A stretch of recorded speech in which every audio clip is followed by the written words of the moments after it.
Hoje temos o prazer de estar à conversa com a professora doutora Teresa Maria de Sena Vasconcelos e, de alguma maneira, projetámos esta nossa conversa à volta de uma ideia, que é a ideia Teresa Maria de Sena Vasconcelos, uma vida, uma causa em prol da educação de infância e da formação de educadores e educadoras de infância. Professora Teresa, muito gosto e muito obrigada por colaborar connosco e querer partilhar connosco toda a sua vida rica em prol da educação de infância. Eu posso só dizer aqui uma coisa e eu agradeço. Ainda por cima, ser entrevistada por uma colega que eu muito prezo pelo trabalho que tem desenvolvido no âmbito da educação de infância. E agradeço esta oportunidade à revista Linhas, porque vai-me permitir também entrar em contacto com colegas brasileiros que muito prezo também. Muito obrigada, professora Teresa. Antes de começarmos a nossa conversa, eu passaria então a uma resumida, porque é uma resumida nota biográfica, mas que demonstra muito do interesse, do vigor, da inteligência com que tem, de alguma maneira, estado nesta área da educação e da educação de infância em particular. Então, Teresa Maria de Sena Vasconcelos é professora coordenadora principal com agregação e aposentada da Escola Superior de Educação do Instituto Politécnico de Lisboa. Foi educadora de infância e participou em vários projetos de desenvolvimento comunitário e alfabetização de adultos, maiormente na conscientização de mulheres, e é uma figura indiscutível quando se trata da formação de educadores e de educadoras de infância ou da educação de infância em Portugal e também em termos internacionais. É doutorada pela Universidade de Illinois, nos Estados Unidos da América, e realizou uma destacada carreira académica, dedicando-se em particular à formação de educadores de infância e coordenando diversos cursos de mestrado e pós-graduações, bem como participou em cursos de doutoramento e num número alargado de júris de mestrado e doutoramento na área da educação e formação de educadores e educadoras. De 1996 a 1999, foi diretora-geral da Educação Básica do Ministério da Educação do Governo de Portugal e durante esse período foi responsável pelo Programa de Expansão e Desenvolvimento da Educação Pré-Escolar em Portugal, sendo publicadas neste período a Lei Quadro da Educação Pré-Escolar, a Lei nº 597 e as Orientações Curriculares para a Educação Pré-Escolar em 1997. Entre 2009 e 2012, foi membro do Conselho Nacional de Educação e foi relatora da Recomendação sobre a Educação das Crianças do 0 aos 3. É autora de vários trabalhos de natureza científica, publicados em Portugal e no estrangeiro, entre os quais podemos nomear Ao Redor da Mesa Grande, a Prática Educativa da ANA, de 1997, A Educação de Infância no Cruzamento de Fronteiras, publicada em 2009, Aonde Pensas Tu que Vais?, Investigação Etnográfica e Estudos de Caso, uma publicação mais recente, 2016.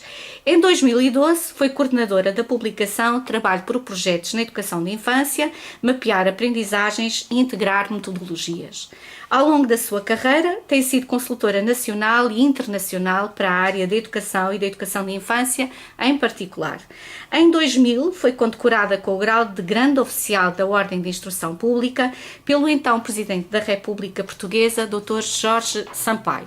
Professora Teresa, muito obrigada de novo pelo privilégio que tivemos e temos em a conhecer, por partilhar connosco os seus saberes e, neste particular, por conceder partilhá-los com o mundo através da revista Linhas da Universidade do Estado de Santa Catarina, no Brasil.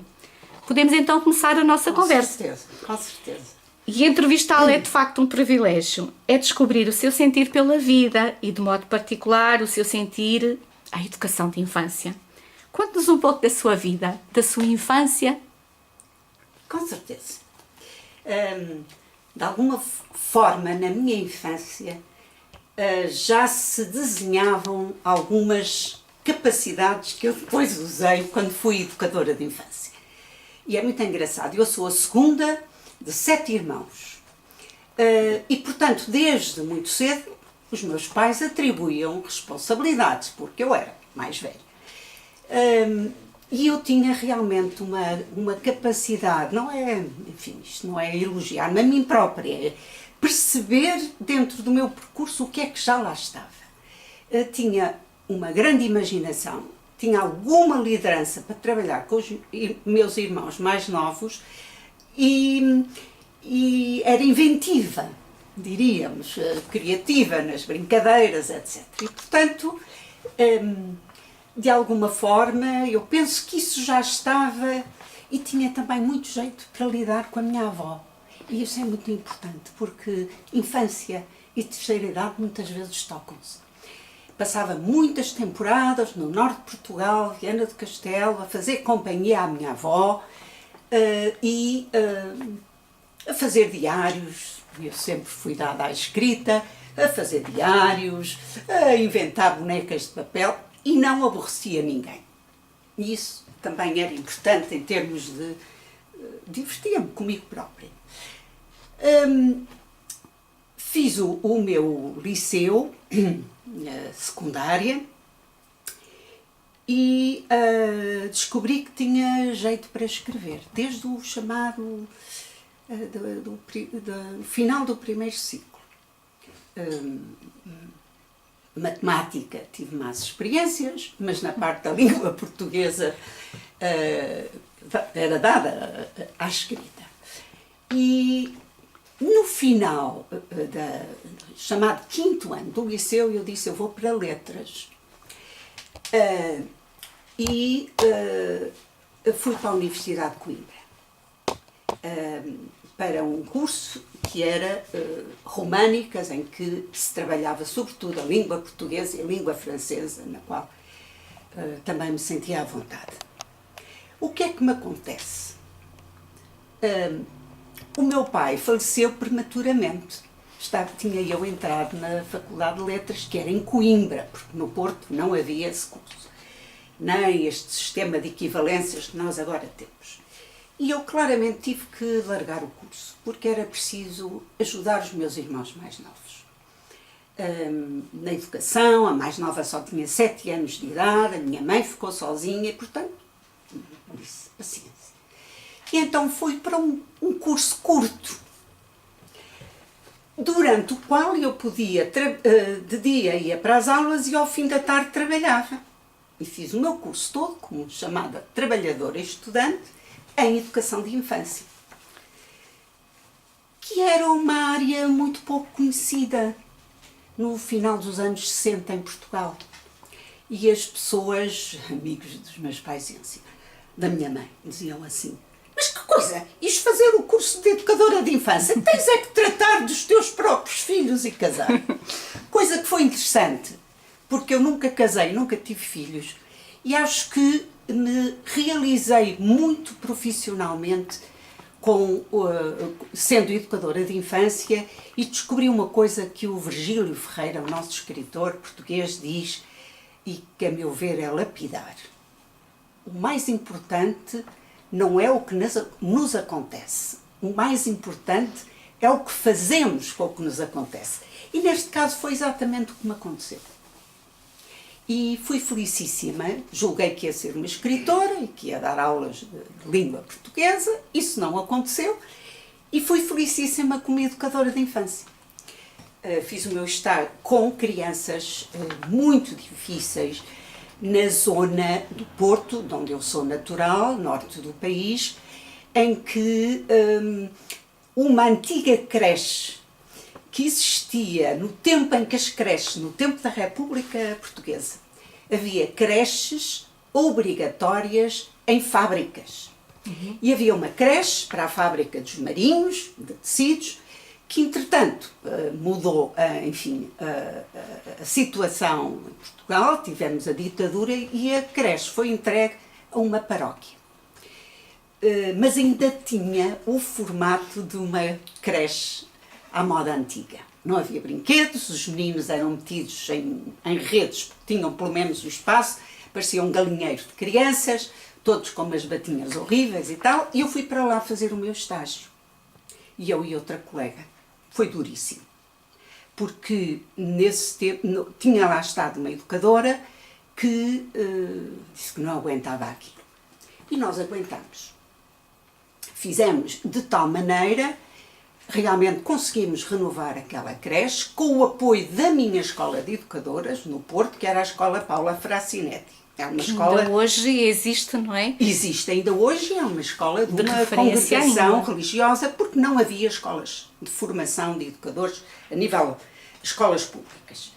E a escola, e eu disse, mas onde me foram meter? E a escola, a pessoa da diretora, uma mulher extraordinária, que é uma irmã Doroteia, de quem ainda hoje eu sou amiga, está muito velhinha, que ela disse, tu vais e a escola vai estar atrás de ti a apoiar-te. Foi uma coisa lindíssima. As alunas nos cursos de formação inicial faziam jogos, brinquedos, coisas para eu montar a área da casa de bonecas ou das bonecas. Os meninos iam-me destruindo tudo, porque eles não sabiam o que era brincar com brinquedos capazes, e havia sempre uma leva que vinha da escola Paula Francinetti. Fiz o estágio e acabei por ficar lá a trabalhar profissionalmente. Então iniciou digamos que a sua carreira profissional nessa instituição. Com meninos que nós chamávamos da pesada, porque eram meninos das ilhas, chamadas Ilhas do Porto, não eram bem bairros de lata, mas eram corredores com casas de famílias operárias, mas em que havia muita promiscuidade, muitos problemas. Portanto, eu tive realmente crianças muito problemáticas. O que foi interessante foi descobrir que era possível, os meninos eram tratados muito mal, à pancada e com ameaças. Havia uma funcionária da casa que dizia os meninos faziam xixi na cama porque estavam atemorizados durante o descanso, e ele dizia, se tu me fazes xixi na cama, usavam outra palavra, eu meto-te num saco com ratos e meninos mortos. Claro que todas as crianças faziam xixi na cama. Pronto. Então isso era uma luta constante, não é? E um desafio enorme. Constante. E um desafio enorme.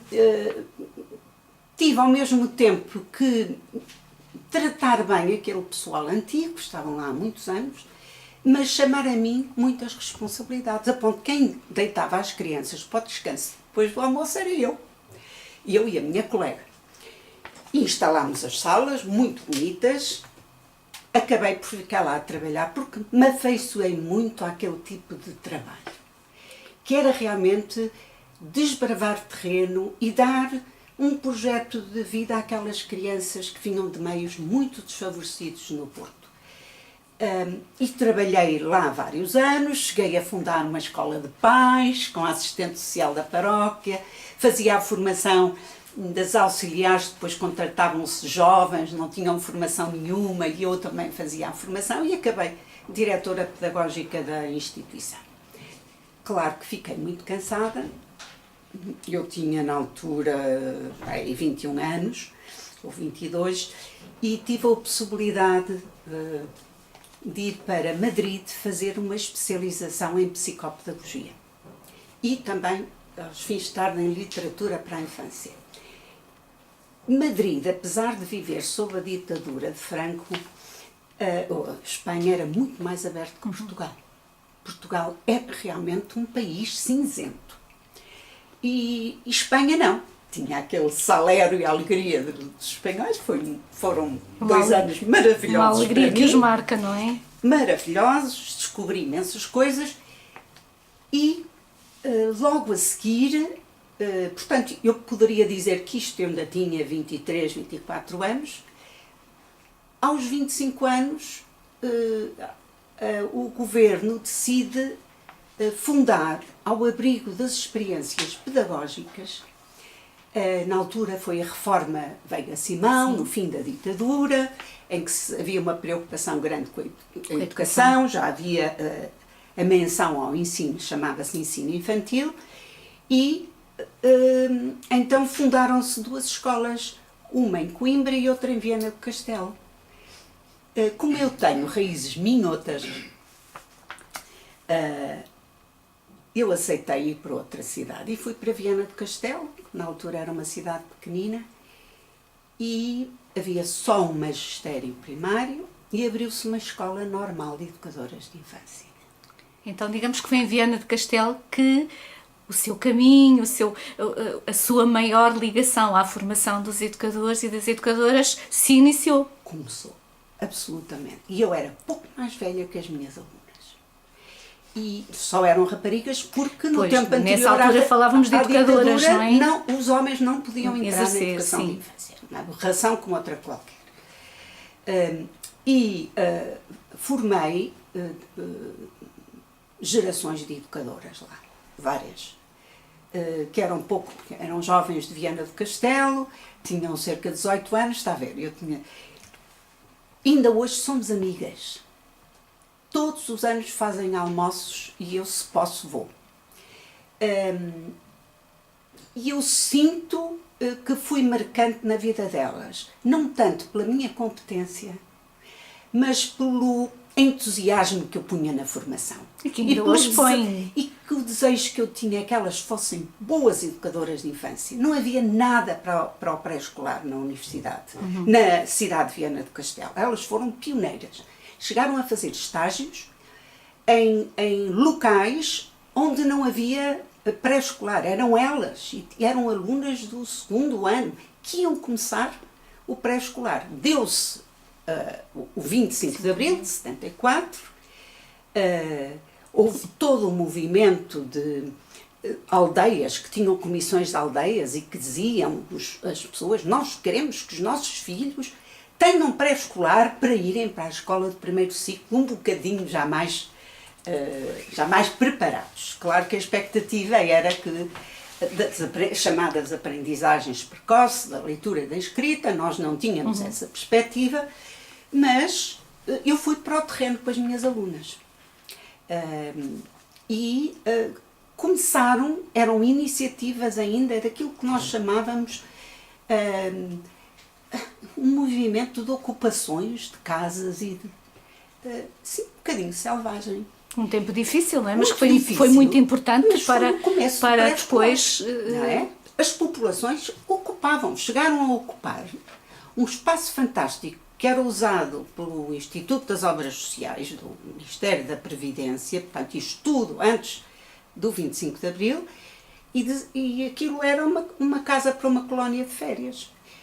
E as pessoas diziam: mas porquê é que isto está de ser só para uma colónia de férias, que era uma casa fabulosa, fabulosa. Então ocupam a casa, coloco lá educadoras a fazer estágios.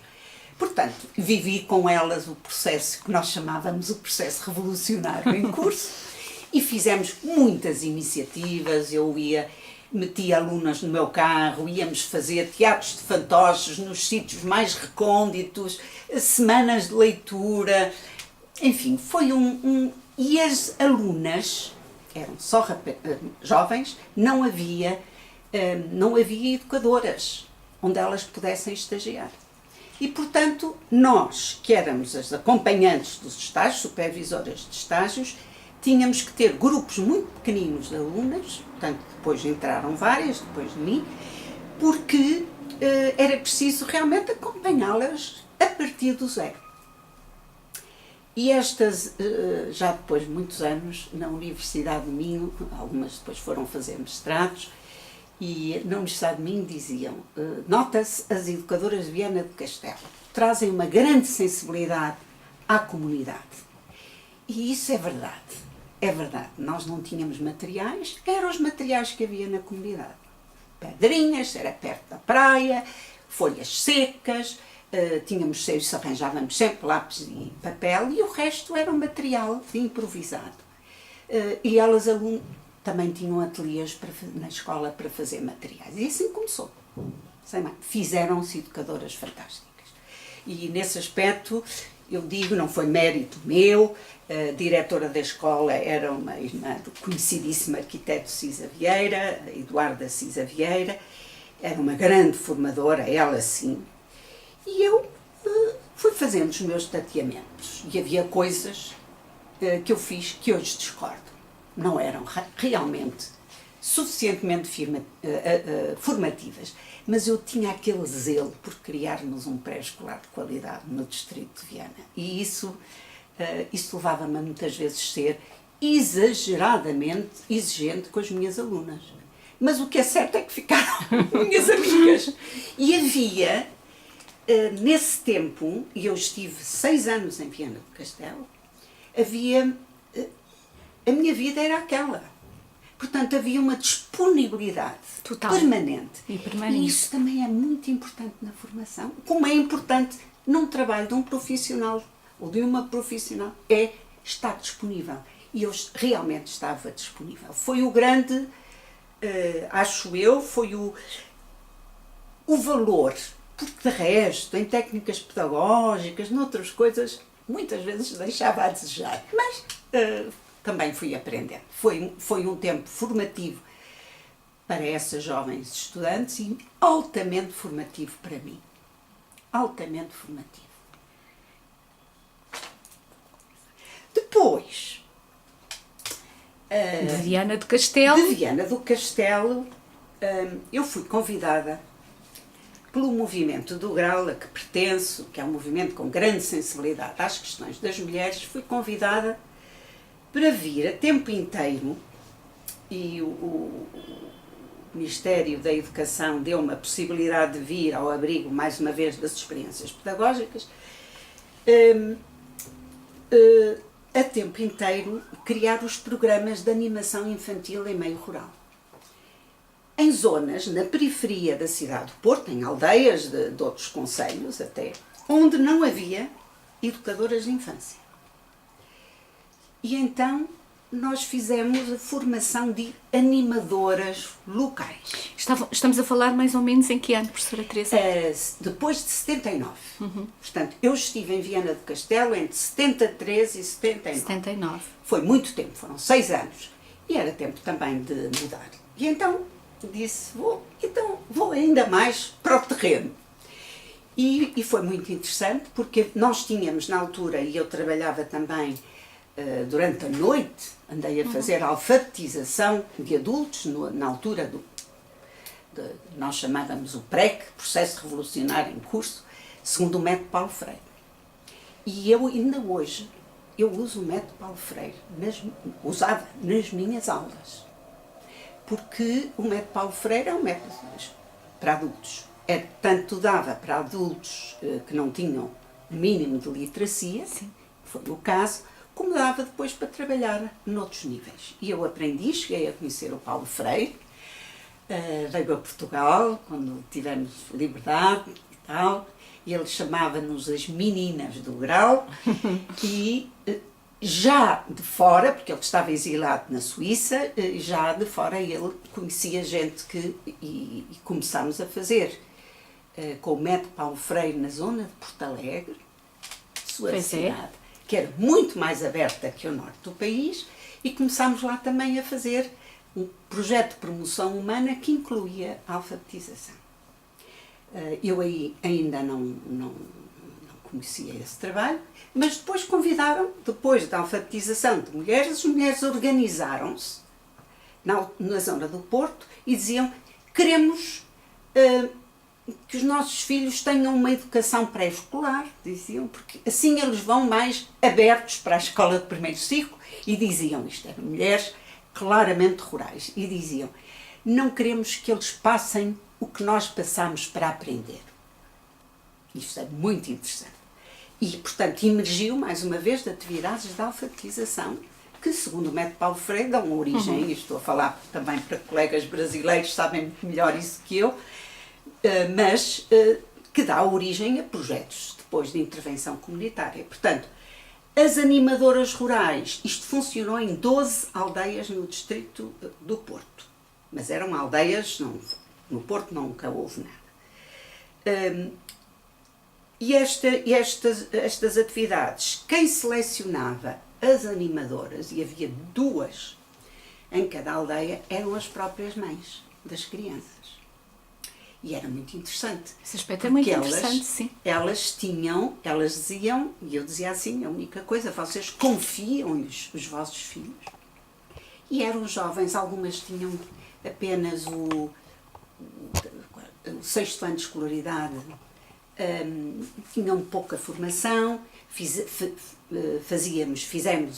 um mês de formação intensiva, em que elas realmente aprendiam o que é que se pode fazer com crianças e como é que se lida com adultos, que é algo que ainda hoje há pouco tempo estive a visitar uma escola, neste momento estou a apoiar uma família de refugiados políticos e funciono como encarregada de educação. Fui à escola a uma reunião de pais e eu só disse assim: estas jovens já têm licenciaturas, têm mestrados e não sabem gerir reuniões de pais.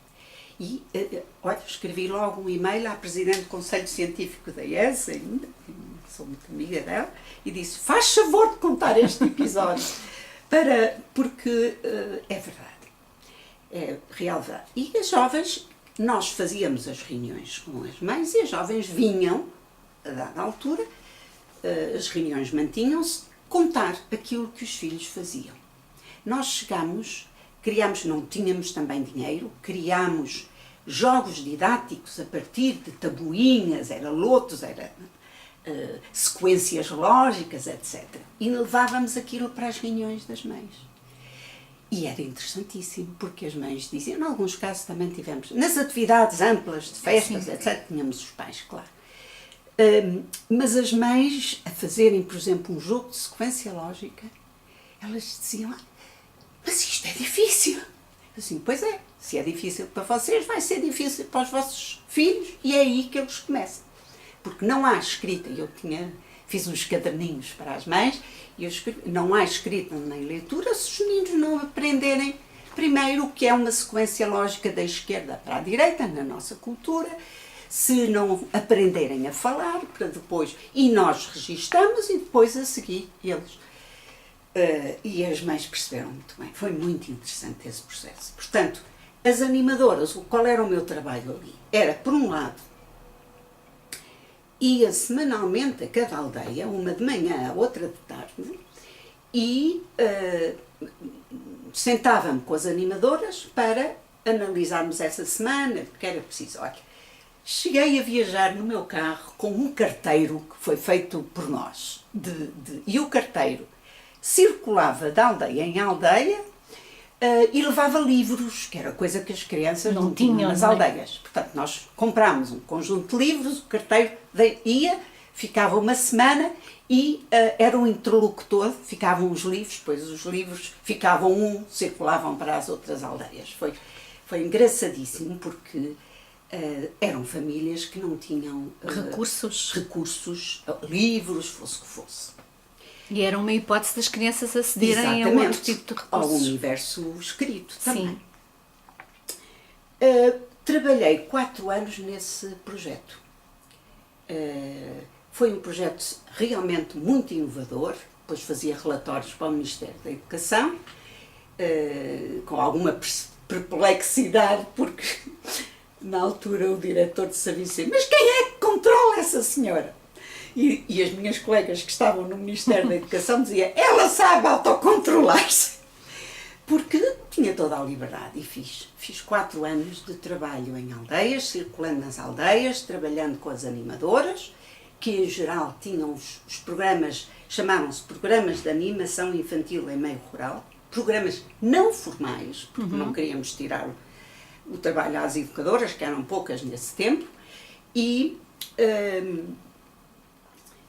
também trabalhava com as mães. Tinha também uma outra colega minha, especialista em educação de adultos, e articulávamos o trabalho muito bem. Foi muito interessante. Foi um trabalho de criação a partir do zero. Olha que nesse tempo não havia fotocópias. Eu fazia em stencil os livrinhos para distribuirmos às mães. E os textositos, poucos, porque as animadoras não eram altamente... não tinham graus altos de literacia. Nessa altura, eu fiquei num tempo de transição, acabei, os programas acabaram, foram financiados, algumas animadoras foram completar a sua escolaridade obrigatória e tornaram-se educadoras de infância. Outras não. Quiseram casar, logo, tinham cerca de umas 17, outras 18 anos, e seguiram a sua vida. Sempre com a formulação de que aquilo tinha sido marcante com elas. Na altura, o Presidente da República era o General Yanes, e elas vieram a Lisboa fazer uma apresentação sobre os programas. Elas escreveram, depois a minha tese de mestrado foi feita sobre estes programas e eu fui entrevistá-las, elas diziam, alguma vez nós imaginávamos que íamos apresentar o nosso trabalho ao general Yanes, mulher dele, Manuela Yanes, fundou o Instituto de Apoio à Criança, portanto era muito sensível às questões a essa da matéria infância da criança, sim. E gostava imenso do nosso trabalho. Portanto, elas iam a Lisboa apresentar o seu trabalho. Foi muito formativo, muito formativo.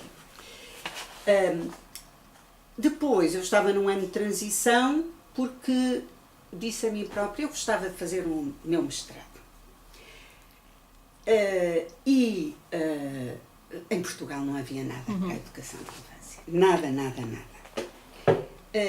Quando se formaram os chamados mestrados de Boston, isto é mais um contexto português, começaram a formar professores para as futuras escolas superiores de educação, não mandaram ninguém de pré-escolar.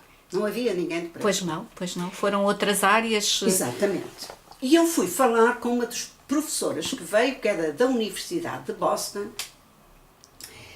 e disse-lhe, olha, eu estou cá, gostava de continuar na formação, na altura estava no magistério, o magistério ia fechar, e eu disse... Entretanto, já tinha vindo do Porto para Lisboa. Eu vim para Lisboa, foi um ano de transição. Sim. Exatamente, diz muito bem. E onde fiquei até hoje. Depois, falei com essa professora, Judith Chickendance, e eu disse-lhe, olha, eu tenho hipótese de alojamento em Nova Iorque. Indica-me alguma universidade, e ela disse, olha, se quer pré-escolar, a mais competente é o Bank Street College of Education, que trabalhava segundo, enfim, os princípios pedagógicos do John Dewey. Foi maravilhoso. Demorei 3 anos a fazer o mestrado porque estava a trabalhar ao mesmo tempo. Porque tinha que pagar as propinas. E na América é tudo caríssimo. Onde é que eu fui trabalhar? Tinha um visto de trabalho para a comunidade portuguesa. Em Newark, em New Jersey. E eu pensei, eu não vou conseguir estar tão longe e ir às aulas, que eram ao fim da tarde. E consegui trabalho em South Bronx. Porquê? Porque eu falava espanhol. Tinha vivido em Espanha. E lá era preciso uma num programa contra o maltratamento de crianças, era preciso uma especialista em educação pré-escolar. Alguém me disse que havia essa vaga, eu fui entrevistada e elas disseram-me, nós precisamos de alguém que fale espanhol para trabalhar com estas famílias. Eu não ia assim, tinha trabalhado tantos anos, e disse, eu só gostava era de estudar, etc. Não foi possível. Até porque não arranjei bolsas, já nessa altura é difícil uma bolsa de mestrado. Portanto, fui trabalhar no duro, porque se tratava de famílias daquilo a que se chama o pior gueto de Nova Iorque, que era South Bronx. Famílias originárias de Porto Rico ou Santo Domingo, que viviam da assistência pública e que quase todas as mulheres eram mães solteiras para terem acesso ao welfare, que era a assistência pública americana. Não podiam estar casadas, imagine como era o sistema. Porque supostamente elas tratavam das crianças, se tivessem marido ele trabalhava. E fui trabalhar para um programa de assistência. Montei um playgroup, uma sala de jogo terapêutico, que funcionava uma vez por semana. Os outros dias da semana eu visitava famílias. Era um trabalho de alto risco. Mas que sempre foi conseguindo conciliar com Sim, os estudos. Consegui conciliar. E esse era um trabalho de alto risco. Eu aprendi a saber o que era atravessar para o outro lado quando via uma daquelas limusines que iam fazer a troca de droga. E tinha que andar a visitar famílias. Na maior parte dos casos, eram famílias com crianças pequeninas, Eu fazia muito simples uns testes para ver a situação de desenvolvimento das crianças, quase todas com atraso de desenvolvimento, e nesse tempo falava-se assim, e colocávamos ajudantes familiares que eram mulheres da própria comunidade. Funcionava como uma voz, que ensinavam, eram mães, algumas delas adolescentes, muito jovens, ensinavam-lhes a cuidar das crianças e simultaneamente a cuidar de uma casa. Porque não imaginem em que situação viviam as crianças. E uma vez por semana tínhamos o playgroup, as crianças iam com as mães ficavam livres das crianças e nós tínhamos voluntários a trabalhar com as crianças. Aí tínhamos jogos, materiais, tudo em donativos. E as mulheres ficavam entre si a conversar, quase a brincar, depois ajudantes familiares ensinavam-nas a fazer a sopa da tradição de Porto Rico, que era uma sopa com frango desfiado, era a tradição, e elas já não faziam nada disso. Compravam latas e os meninos comiam de latas. Habituaram-se à vida americana. Portanto, aí trabalhei 4 anos. O tempo de fazer o meu... Não, 3 anos, desculpe. O tempo de fazer o mestrado. O último semestre não trabalhei porque eu tinha que fazer uma tese. Nesse verão vim a Portugal, entrevistei as animadoras, a orientação, o mestrado era em supervisão, portanto a orientação que eu tive que dar às entrevistas era também em termos do desenvolvimento de capacidades de lideranças, que elas foram tendo. De alguma maneira. E as entrevistas foram interessantíssimas, depois voltei para os Estados Unidos e escrevi a tese. Tudo em inglês, não tinha nada quem me traduzisse. Melhor ou pior foi. Defendi a tese e voltei para Portugal. E fui para a ES de Lisboa. Eles precisavam de alguém com o grau de mestrado, eu fui a primeira, olha, fui logo para... Mas não foi só por isso, com toda a certeza, não foi por ser a primeira, foi também porque trazia já, em termos de percurso, trazia uma riqueza curricular enorme. Um mestrado em supervisão e uma longa experiência na pedagogia do John Dewey. E isso foi muito importante, acho eu. Foi determinante, eventualmente, na escolha da professora Teresa. Sim, era importante. Foi determinante. Vir um college, fazia mestrados, afiliado à Universidade de Colômbia, mas fazia mestrados muito orientados para enfim, o conhecimento das ideias pedagógicas do John Dewey. E, claro, que também tinha a sua componente da aprendizagem da supervisão. Quando voltei para Portugal, fui logo para a ES de Lisboa.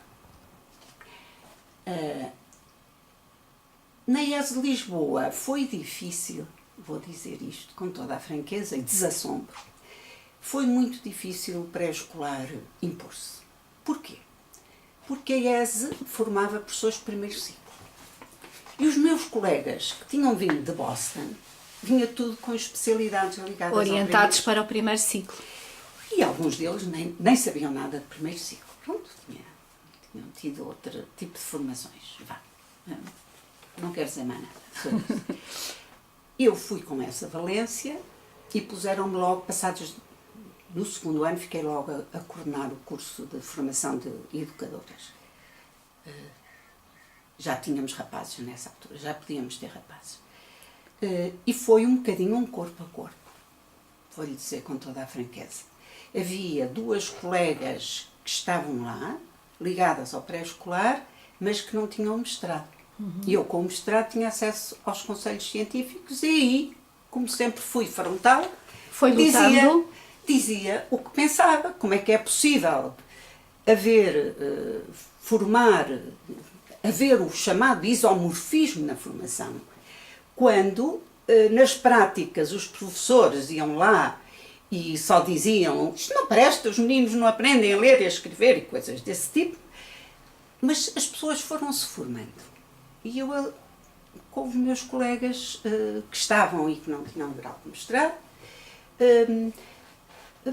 fizemos equipa e trabalhámos na formação e o curso foi sendo valorizado. Primeiro não era valorizado, pré-escolar. Era um curso parente pobre, não é? Digamos que sim. Vinha um colega meu, que era de outra área completamente diferente, e dizia: ai, Teresa, as tuas meninas de pré-escolar são umas queridas. Assim, absolutamente paternalista. E eu dizia-lhe: olha, meu caro amigo, eu quero é saber se elas aprendem para ser boas profissionais. Sejam queridas ou não, isso é absolutamente secundário. Mas notava-se, isso é que eu posso dizer, notava-se naquelas que optavam por ser educadoras de infância, uma paixão muito grande pelos mais pequeninos. Quase todas. Eu penso, e peço desculpa, mas durante muitos anos as jovens que escolhiam ser educadoras de infância manifestavam sempre essa paixão e notavam-se pela diferença positiva. Sim. Dentro das escolas. Sim, e dentro das escolas. Primeiro curso correu muito mal, mas pronto, não vou falar sobre isso, mas depois nos outros cursos não. E os professores começaram. Os professores que eram das áreas das ciências, da matemática, não sei o quê, começaram a perceber o que era.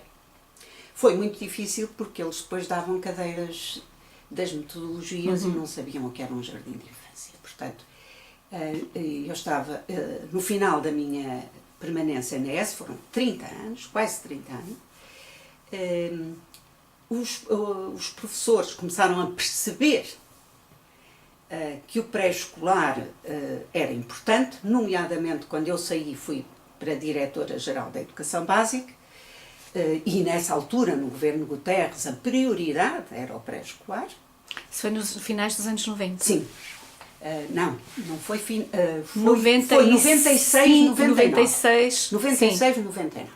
Era o grande objetivo e eu fui para aquele cargo que era de confiança política, mas era ao topo da administração pública.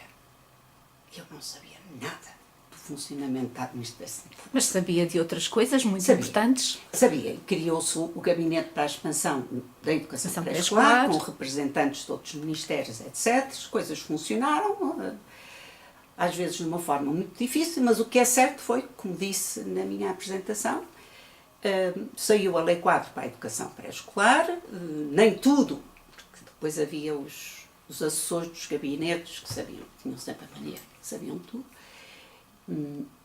Eu lembro que cheguei a ir à Assembleia da República com o professor Bairrão Ruivo, que era nosso assessor, especialista, vinha das necessidades educativas especiais, e nós éramos contra um articulado na lei que se referia às crianças com NEEs de uma forma, não era a melhor para esse tempo. Mas não conseguimos, os deputados não gostam de ser interpelados pelas pessoas da ciência. E, portanto... Ainda hoje. E, portanto, ficou o que ficou. Mas 1997 corresponde a um ano determinante em termos daquilo que é hoje a educação de infância em Portugal, não é? Eu fiquei no Ministério até 99. Foram 3 anos. Enfim, fui emprestada, fui requisitada à ES de Lisboa para este trabalho. Não foi fácil, porque Diretora-Geral da Educação Básica também tive que aprender sobre os outros, sobre o primeiro e o segundo ciclo da Educação Básica, que não tinha tanto conhecimento. E exatamente por isso, eu sou uma pessoa que gosta de aprender, criei uma belíssima equipa para o pré-escolar, com quem eu despachava diretamente, mas elas tinham uma grande autonomia. E eu interessei-me, foi pelos currículos da Educação Básica, que era preciso mudar, o primeiro ciclo, etc. Também, não era sempre, mas também. E depois ia às secretarias de Estado para a negociação com os sindicatos, etc., com a união das instituições de solidariedade social, enfim, essas negociações foram todas muito sofridas. Mas o que é certo é que não ficou pronto. Ainda saiu um decreto-lei sobre a expansão. Sim, sim. Não é? Deu origem. E depois mais uns despachos sobre os materiais para os jardins de infância. Enfim, os espaços, os equipamentos. Isto foi tudo feito pela equipa que eu tinha lá. Isso confiei em absolutamente. 1997 acaba por ser um ano quase de ouro, não é? Sim, sim, para a educação de eu só infância posso em dizer Portugal. que sim. Só Eu posso penso, dizer eu que acho sim, que sim foi, mesmo. que foi. Para mim não foi fácil porque o meu lugar era de confiança política, eu era independente e havia gente que queria esse lugar. Pronto. E que me não facilitaram a vida, para não dizer outra coisa. Mas também aprendi que às vezes temos que lutar contra coisas que são absurdas para ter uma coisa importante feita. E eu acho que nesse aspecto, com todos os erros que eu cometi, criámos o edifício do pré-escolar. Mas todos a recordamos como uma boa diretora da educação básica. De modo geral, eu penso que Não sei. não houve... A gente ligada à formação, sim, porque eu estava ligada à formação. Historicamente fui uma pessoa com doutoramento já feito, porque Já tinha na altura. Eu tinha ido fazer o doutoramento na Universidade de Illinois, e eles queriam alguém com as credenciais suficientes. E eu dizia sempre, mas eu sou educadora de infância. De maneira que nos jornais vinha, e as pessoas diziam, os professores dos outros níveis, então o ministro vai pôr uma diretora-geral que é educadora de infância. Aquilo foi quase ofensivo para o grande público. Mas acho que se ultrapassou. Não, foi-se as ações, as decisões que foram sempre tomadas. Fizemos um outro projeto que era de avaliação do currículo da educação básica. Tive consultoras, a Maria do Céu Roldão foi uma consultora excepcional. Excepcional. Montámos uma consulta a todas as escolas do país para vermos como é que em vez de a preparar depois um decreto-lei que ia sair. Tendo o feedback dos professores. Isso foi fascinante também. Fascinante, devo dizer também. Depois saí e voltei à minha ESE. E apesar de tudo, o pré-escolar estava mais valorizado. Estava mais valorizado. E foi interessante, depois coordenei os cursos e várias coisas, depois criámos então um mestrado em supervisão pedagógica, que isso era muito importante para a supervisão de estágios, para as educadoras que supervisionavam estágios, etc. Portanto, fiz muito, continuei envolvida em muita coisa e depois decidi pedir ao Conselho Científico da minha ESE que me deixasse fazer a agregação. Porquê? Porque, e aqui eu tenho que dizer isto, um parênteses, o mestrado alimentou os dotes que eu já tinha para a escrita e que estavam menos cuidados quando eu fiz trabalho no terreno. E eu cheguei, tinha-se fundado a nossa revista dos cadernos de educação de infância e pediram-me logo para ir para ajudar na revista e eu comecei a escrever para os cadernos de educação de infância. A minha preocupação, depois do mestrado, era comunicar com a classe profissional. E isso fazia muita falta em Portugal, porque nessa altura era muito, digamos que não havia, hoje em dia nós já temos de autores portugueses, de autoras portuguesas, de investigadoras portuguesas, já temos alguma partilha, não é? Pois. De ideias e de fundações teóricas, científicas e práticas, mas nessa altura não, portanto foi determinante. Tínhamos traduções de livros estrangeiros, sobre Frenet, sobre variadíssimos. E portanto foi muito importante. Mas aquela revista alimentou... Os cadernos de educação de infância alimentou foram... a vida sim, das educadoras de infância, sim. E eu gostava. E então comecei a dedicar mais escrita, que eu chamei escrita profissional. Como fazia porque sempre gostou da escrita. Sempre gostei da escrita e as pessoas diziam, a sua escrita é simples, nós percebemos tudo muito bem. Não gostava, nunca gostei de fazer uma escrita muito académica e, portanto, praticamente em cada revista saía. No fundo era uma escrita de educadora para educadora, não é? Uma educadora com um percurso diferente, e todos temos um percurso diferente, mas de educadora para educadora e, portanto, havia uma relação imediata com essa escrita. Começou-se a trazer a terminologia currículos Sim. para a educação pré-escolar, Sim. e depois eu trabalhei a questão dos modelos e a questão dos modelos pedagógicos e depois a questão dos currículos, trabalhava isso nas minhas aulas e Traduzia para a escrita. e depois trazia para a escrita. Foi uma época muito boa. E foram escritas que eu lembro-me na altura, no contexto da formação, noutra ES, noutras ES, nós recorríamos muito aos artigos da professora Teresa para alimentar muitas das discussões nas nossas aulas. Isso eram vocês. Não, é Eram verdade, vocês, é eram verdade, vocês. é verdade. Eu escrevia por puro prazer e queria comunicar com a minha classe profissional, que eram as educadoras de infância. Os educadores de infância na altura. As e os. Depois, por força das circunstâncias, na ESE, eu não tinha planos de fazer doutoramento. Estava muito bem como estava. Mas depois começaram-nos a pressionar. Vocês têm que fazer doutoramento. E eu disse, pronto, lá terá que ser. E então, aí consegui bolsas. Foi uma fase difícil, como há sempre nas escolas profissionais de formação, e de formação de professores. E eu disse, eu preciso de arejar. Então, Foi de novo até aos Estados Unidos. Fui para os Estados Unidos, mas na altura nós não tínhamos bolsas chorudas. Eu pedi um ano de equiparação à bolseira, nem havia sabáticas, em que mantive o meu salário cá, foi bom, e consegui aí uma boa bolsa da Fundação Gulbenkian, que na altura, porque também no governo ninguém dava bolsas a gente do pré-escolar, a Gulbenkian sim, tinha já um passado muito bom de estudos sobre a educação de infância, e então eu fui para os Estados Unidos, e foi muito engraçado.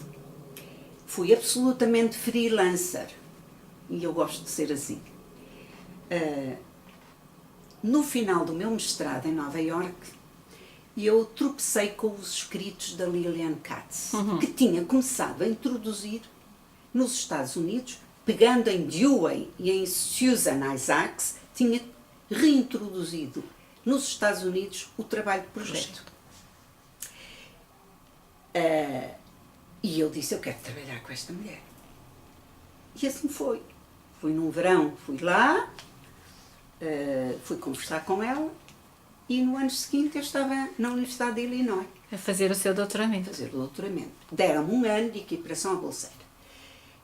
E os doutoramentos lá eram mais morosos. E, portanto, vou-lhe dizer, pela primeira vez ofereceram um posto de assistente lá. E eu não aceitei. E disse, olha, desculpem, há uma experiência que eu não tenho desde o meu 7º ano do liceu, que é estudar a tempo inteiro. E dediquei-me um ano A tempo inteiro ao doutoramento. só a fazer aquelas disciplinas que fiz na área da antropologia, porque eu queria fazer um estudo etnográfico, fiz na área da psicologia social, fiz na área da pedagogia, na área do currículo, e fiz também cadeiras ligadas ao primeiro ciclo, porque o meu doutoramento dava-me uma especialidade em pré-escolar e elementar. E foi um ano fantástico, porque eu já tinha a ideia queria a orientadora, Lillian Katz, foi a minha orientadora, dizia, então a Teresa, o que é que quer fazer para a sua tese? E eu dizia sempre, alguma coisa que sirva o meu país. Portanto, quero fazer recolha de dados em Portugal. Tinha isto já muito claro. Bem delineado, bem Muito definido. claro. E assim foi. Fiz toda a área teórica, fiz um estudo exploratório lá, para aprender as metodologias dos estudos etnográficos, e depois vim para Portugal e fiz a recolha de 18 meses que eu fiz, e então eu disse, gostava de aprender como uma boa educadora de infância. E assim foi. E é assim que surge a Ana. A Ana, não se chama Ana, a Ana da Mesa Naturalmente. Grande, que era uma belíssima profissional, eu não a conhecia, isso foi importante. Foi uma colega que disse, olha, queres isto assim, assim, então vai para a sala daquela educadora a que eu chamei Ana. E assim foi. Acompanhei nesse ano, ela quis só pegar nas crianças de 3 anos, e eu acompanhei a introdução das crianças ao pré-escolar. Ela era uma educadora que trabalhava segundo as técnicas Freinet, do movimento de escola moderna, pertencia ao movimento de escola moderna. Eu aprendi imenso porque sabia pouco das técnicas Freinet e do movimento de escola moderna. Só muito mais tarde me fiz membro, mas depois eu conto-lhe porquê. E tive que organizar a minha vida porque a escola só me deu 1 ano. E então eu concentrava 3 dias por semana as minhas aulas na ES e 2 dias... recolha de dados. Fazia recolha de dados. Passava o dia naquele jardim de infância, chegava à casa, fazia os protocolos das observações, etc. Depois ia fazendo entrevistas complementares, à medida que era preciso esclarecer alguma coisa. Depois o que é que eu fiz? Olha, fui entrevistar o Sérgio Nisa, que é o líder do movimento de escola moderna. Fui entrevistar a inspetora da área, que era um outro olhar sobre aquela educadora de infância. E depois nós tivemos, não havia estagiárias da escola, mas houve umas estudantes Erasmus que não sabiam patavina de língua portuguesa, mas que foram lá para a sala observar. E eu entrevistei-as. E disse-lhe, o que é que vocês veem nesta sala que seja relevante? E foi muito interessante a perspectiva. O olhar delas. O olhar delas, que era um olhar absolutamente externo, de outro país, não entendiam, sob o ponto de vista da língua, o que é que se passava, mas entendiam as interações das crianças e a interação da educadora com as crianças. Foi muito interessante. Isso. Pronto. Esse trabalho todo depois vem dar origem a um livro, não é? Deu origem a um livro que há muitos colegas do Brasil, nomeadamente das universidades de Porto Alegre, que o usam nas aulas. Chama-se Ao Redor da Mesa Grande, Prática Educativa de Ana. Eu até fui lá à Universidade de Porto Alegre fazer uma conferência sobre a prática educativa de Ana. Foi bem interessante, porque para mim, e eu queria dizer isso principalmente, não se tratava de meninos, era uma escola pública com meninos com dificuldades. E o trabalho daquela educadora era simultaneamente com as crianças e com os pais. Envolvia os pais, chegou a envolver, vem descrito o senhor Paixão, que era o avô de uma das crianças, que a levava todos os dias à escola, a educadora ao jardim de infância, a educadora dizia, senhor Paixão, fica aqui um bocadinho, etc. Os pais, homens, quando iam buscar as crianças, a educadora, olha, sente-se aqui um bocadinho e conte uma história às crianças, tem aqui o livro, pode ler algo. Ela encontrava, era uma mulher muito inteligente, sabia a importância do envolvimento dos pais e não perdia uma oportunidade para envolver os pais. A ponto dos pais, por exemplo, irem ter com ela a dizer, olha, o avô do meu filho morreu, como é que eu lhe hei dizer que o avô morreu? Ora, isto denotava uma cumplicidade uma confiança, muito grande, cumplicidade enorme. E, portanto, para mim foi um prazer, e vou dizer porquê. Por 2 coisas. Para mim, nunca me cansou a tese de doutoramento. Nunca. Porque observar a prática, e foi uma tese que eu chamo sempre à minha medida. Não quis grandes teorias, tal. Era uma tese à medida de uma mulher da pedagogia. Com muita honra que eu tenho. E que fundei a área da pedagogia, porque na ES não havia uma área da pedagogia. Na ES, que é a Escola Superior de Educação de Lisboa. Mas, ali, para mim, eu dizia, eu venho para o meu paraíso. Porque não era por terem materiais fantásticos, não era por... Era a forma como aquela mulher trabalhava com as crianças, com as famílias, implicava auxiliar de educação. Havia um menino que ela abriu a sala, um menino portador de deficiência, já tinha o grupo, mas os pais foram já tinha as crianças todas do grupo, os pais foram suplicar. Então o que é que ela fez? Potencia aquela criança que andava em cadeira de rodas, potencia para os meninos aprenderem os dotes de socialização suficientes para enquadrar aquele menino. Portanto, ela era notável uma formação humana. Também entrevistei a filha dela para perceber o que é que ela pensava da mãe. E realmente, sob o ponto de vista humano, era um microcosmos de um mundo que funcionava bem. Quando, infelizmente, lá fora havia coisas muito caóticas. E para mim era um bocadinho do mundo que funcionava bem. Portanto, eu cheguei a dizer a mim própria, tu tinhas... Escrevi, porque eu escrevi, além de fazer a recolha, escrevia um diário pedagógico, um diário de investigação. Onde punha os meus comentários, os meus sentidos, etc. Cheguei a escrever nesse diário. Tu, Teresa Maria, que achavas que tinhas sido muito boa educadora, não chegas aos pés desta mulher. E depois eu dizia, e faz favor de gerir essa invejazinha verde que tu tens. E eu disse, era normal, mas realmente a prática de alguém que era excelente, como ela era, confronta-me com os limites que teve a minha prática, era muito mais inexperiente, etc. Mas, claro, aprendi. E o bonito que foi, quando eu arguí a tese nos Estados Unidos, teve toda que ser feita em inglês, mas com muitos episódios, não era? Um estudo etnográfico.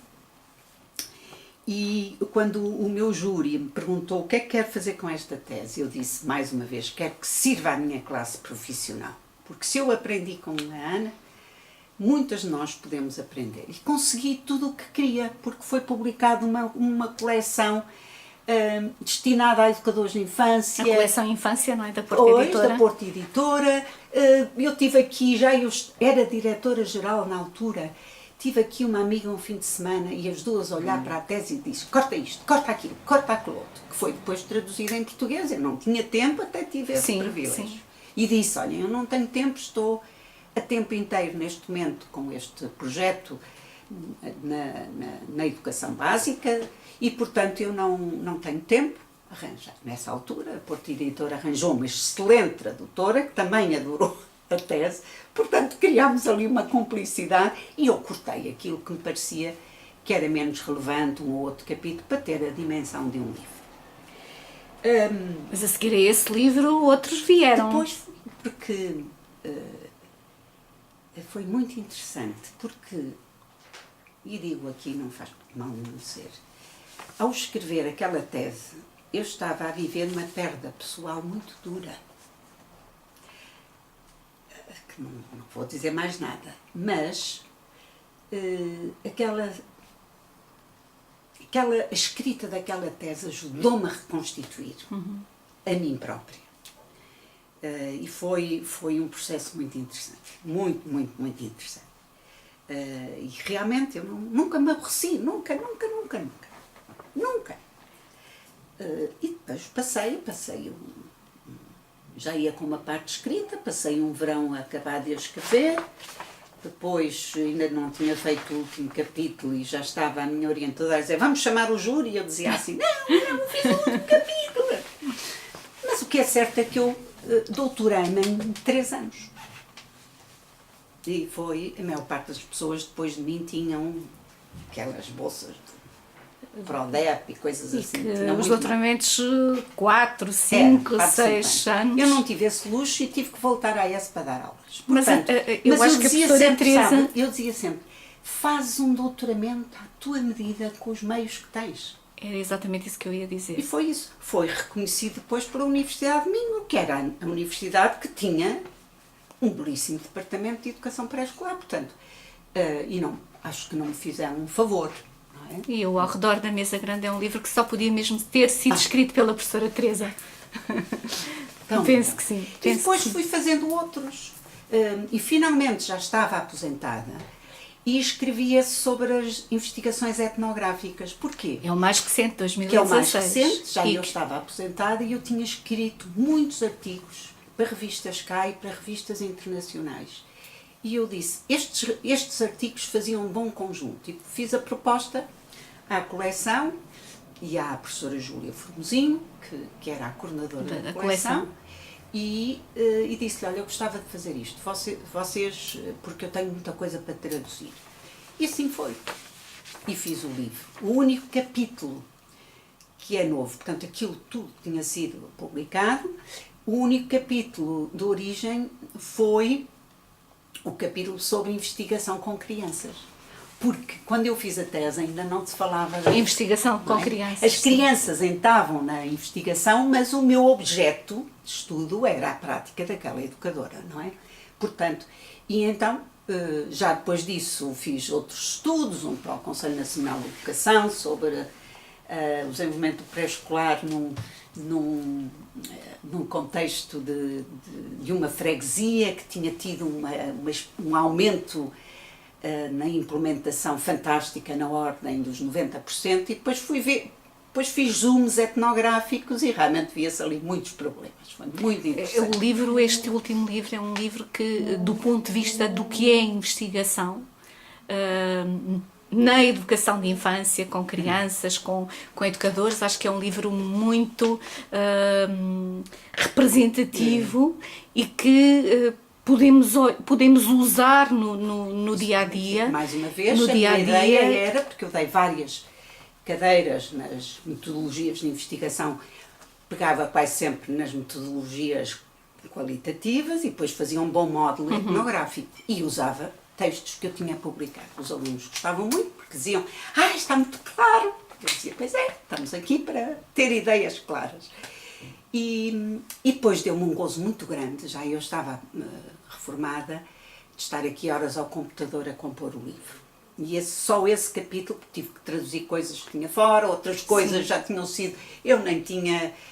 As coisas não as encontrava no computador, portanto fui às publicações e escrevi a partir do zero, mas foi um trabalho em que eu me revisitei como investigadora que fazia etnografias e estudos de caso, sobretudo na componente etnográfica. E também me deu muito gozo. E fazer um sobre... e eu, nessa investigação com crianças, eu dizia: eu vou falar do que é investigação com crianças sem nunca a ter feito.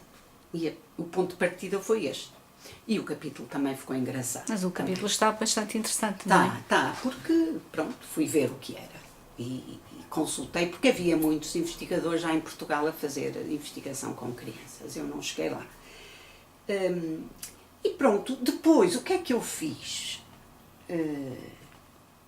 Na IESE, portanto, começou, já depois de eu estar doutorada, começou a haver tempo sabático e eu pedi uma sabática. Só me deram 6 meses e eu disse: vou fazer a minha agregação à Universidade de Lisboa. Não era obrigada a fazê-la, vários colegas meus aposentaram-se em fazer, mas eu disse: isto é uma oportunidade para eu me dedicar à escrita outra vez. E eu estive 6 meses a preparar uma lição que saiu na Texto Editora, que é a Educação de Infância no Cruzamento de Fronteiras. Essa era a lição. Preparei o relatório de uma disciplina, também foi publicado pelo Politécnico, que era a disciplina de supervisão de estágios, em que eu descrevia o que fazíamos e depois pegava na mais recente investigação sobre essa matéria e dizia como é que eu faria agora. Foi muito interessante, pronto, e a defesa do currículo, etc. E depois fiz a agregação. Também foi uma festa para mim. Foi uma festa. O professor António Nova, que é tão conhecido no Brasil, ele era reitor na altura e eu fui ter com ele. Ele delegava noutras pessoas, mas eu fui ter com ele e disse-lhe: ó Nova, dá-me a alegria de seres presidente do júri. E ele foi. E estive a acompanhá-la também o professor Rui Canário. Tive o Rui Canário, com quem eu fui falar, e disse: olha, eu tenho que fazer a minha agregação e tenho que ter um interlocutor. E não tenho ninguém na ESE. Com o devido respeito pelos saberes de todos os meus colegas. E foi meu interlocutor. Portanto, eu ia fazendo, de vez em quando era por e-mail sobretudo, mas eu ia lá, tínhamos longas conversas, etc. E foi maravilhoso trabalhar com o Rui Canário. Maravilhoso. É um homem de uma sabedoria, a ponto de eu ainda tenho em mãos teses de doutoramento em que eu sou co-orientadora com o Rui Canário. uma em creche, por exemplo, o Rui telefonou-me e disse, não te posso dizer que não. E ele diz, eu acompanho, mas tu és a especialista. Ainda está a acabar. É uma colega nossa e tem uma tese magnífica. Está quase a acabar. Mas, portanto, fiz a agregação, volto à IES e disse, agora vou descansar um bocadinho. Meus colegas disseram, tu és a primeira a fazer a agregação, tens que ir para presidente do Conselho Científico, depois mudou de nome, passou a ser técnico-científico. E eu, como pode imaginar, não sou muito dada, eu sou uma mulher do terreno e pronto. E tenho da escrita, do terreno, da ação. Etc, da ação e da formação. Ora, o Conselho Científico não era isso. Mas eles disseram, tu não podes dizer que não. Porque a presidente do científico tem sempre que ser o professor mais graduado da escola. Pronto. O que é que eu fiz? Criei uma equipa com alguém muito boa em legislação, uma colega minha, excelente,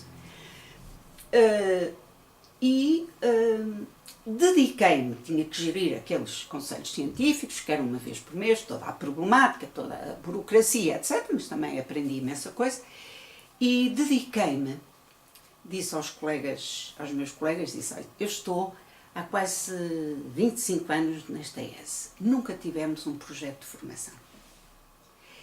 Vai ser complicado fazê-lo com a democracia que nós desejaríamos, mas se vocês confiarem em mim, eu vou desenvolver o projeto de formação, trago ao Conselho Científico, para ver se todos se identificam, etc., e leva-se à discussão aos alunos e aos funcionários. E assim se fez. E a ES, eu saí da ES e tínhamos um projeto de formação. E foi muito, muito, muito interessante. E pronto, e agora reformei-me, continuo dada à escrita, saboreio como deve imaginar esta aposentação, como se diz no Brasil, de uma forma maravilhosa, porque eu fui uma pessoa de muito trabalho sempre e não tive as coisas facilitadas e portanto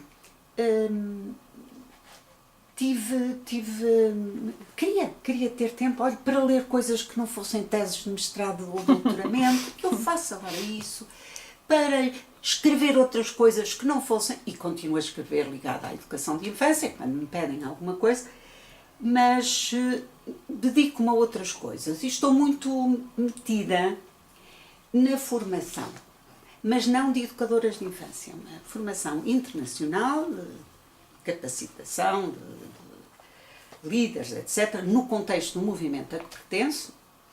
E estive em Angola, estou a formar uma equipa em Angola, estive no Equador a formar gente da América do Sul, não falante língua portuguesa. Foi uma experiência fabulosa conhecer aqueles países, sobretudo o Equador, que para mim foi uma revelação. Tinha gente brasileira também, mas eu tinha tido já possibilidades de ir ao Brasil. E pronto, vou intervindo quando me pedem, faço parte neste momento de uma comissão que não tem nada a ver, ou tem tudo a ver, com a educação, que se chama Comissão Nacional de Justiça e Paz. E fazemos intervenções sempre. Agora tivemos em Portugal este drama dos incêndios e eu sugeri aos meus colegas, vamos fazer um comunicado para chamar a atenção para o que é preciso fazer-se. É uma intervenção política, de militante, enfim, que eu chamo de cidadã, e no contexto, tenho que o dizer, da Igreja Católica, porque eu sou cristã. Mas, e continuo a fazer intervenções também desse tipo, inspiram-me imenso, leio muito. Uma vida cheia, não é mesmo? Tenho uma vida muito cheia, na mesma. Não estou mais parada do que estava antes. Cheia, prazerosa, desafiante na mesma. Desafiante na mesma. Faço algum voluntariado, agora com o grupo a que pertenço, adotamos uma família de refugiados iraquianos e eu dividimos tarefas, porque dá imenso trabalho, mas eu fiquei com a educação do menino, de 6 anos, acompanho na escola primária, e depois vai nascer eu já o inscrevi numa creche, que é para depois a mãe poder ir trabalhar. Muito interessante, porque funciono como encarregada de educação. E foi uma perspectiva que eu nunca tive. como não tenho filhos, Pois. Eu nunca vi o outro lado, não é? Dos pais, o outro olhar. E vou-lhe dizer, é muito interessante, porque eu estou ali para negociar os interesses do meu menino, não é? Que depois, claro, têm que ser negociados com interesses de todos os meninos, mas no caso deste, o acesso à língua portuguesa era muito importante, conseguimos uns voluntários, etc. E tem sido uma experiência muito interessante. E é de continuar. Como tem sido toda a sua vida? Muito interessante. Estaríamos aqui agora a conversar mais uma, duas horas. Acho que disse o essencial. E foi de uma vida que... é cheia. Foi muito cheia. E as coisas de não lutas, foram... Sim, de ações. E as coisas não me foram assim dadas com facilidade. Mas eu sempre de coisas também muito boas. Uma pessoa que vai à luta e, portanto, assim foi. E de cidadã. E de cidadã. Que é também um aspecto que é importante. No final da nossa conversa. É sim, senhor. E deixe-me dizer uma coisa, que é para terminar. O nosso presidente Jorge Sampaio condecorava muita gente. Portanto, não era não foi assim tão especial. Mas acontece que quando uma pessoa sai destas funções, não há agradecimentos. As pessoas não agradecem em geral. Vai outro. E eu dei o litro ao projeto pré-escolar. E então o presidente Jorge Sampaio fez um dia dedicado ao pré-escolar. No Palácio de Belém. No Palácio de Belém. Eu também lá estive. Estive. Engraçado. E deu-me a condecoração, e essa condecoração deu-me um gosto imenso, porque foi a ordem da instrução pública e deu a alguém do pré-escolar, que realmente investiu no pré-escolar público. E isso deu-me uma honra muito grande. É uma condecoração muito antiga, foi criada ainda no tempo da Primeira República e foi-me dada. E depois também havia os comendadores, foi o meu querido professor Barrão Ruivo, que era a minha referência cá, mas era um homem da psicologia, e o professor Gomes Pedro, que era na área da saúde infantil. E foi com aqueles dois colegas que eu recebi aquela condecoração, e eu até disse ao presidente Jorge Sampaio, eu disse que tinha que ser o meu presidente, não faço, tinha que ser o meu presidente a dar-me um presente destes. E foi um presente para a Teresa e foi um presente para todas as educadoras e todas as profissionais e todas as formadoras de educadoras de infância. Foi um reconhecimento que é relativo, uma condecoração vale o que vale, para mim não vale muito, mas foi o reconhecimento, porque estas funções não são nada fáceis como Diretora-Geral da Educação Básica. E nem tudo correu bem, só posso dizer isto, não vou dizer mais nada, nem tudo correu bem. Quando o presidente Jorge Sampaio me atribui aquela... Depois fui aos Estados Unidos receber um prémio na minha universidade por contributos relevantes dados à área da educação de infância. Cá não tive nada. E depois o presidente Jorge Sampaio deu-me aquela condecoração. E eu gostei muito. Porque, sobretudo, é uma ordem da educação pública e eu representei realmente, de alguma forma, o reconhecimento da educação pré-escolar pública em Portugal. E reconheceu com grande mérito. Não, com um trabalho. Sim. Podia ser outra pessoa, fui eu. Foi a Teresa, mas fez esse trabalho muito bem feito. E agora, eu digo sempre, fui muito pioneira em atividades e agora há uma classe excepcional de educadoras que se doutorou de uma qualidade excepcional. Eu digo sempre, não lhes chego aos calcanhares, é preciso dizer-se isto. Eu tive o meu tempo e inclusive quando me ofereceram, quando eu me reformei, ir para uma universidade privada, eu disse, não vou.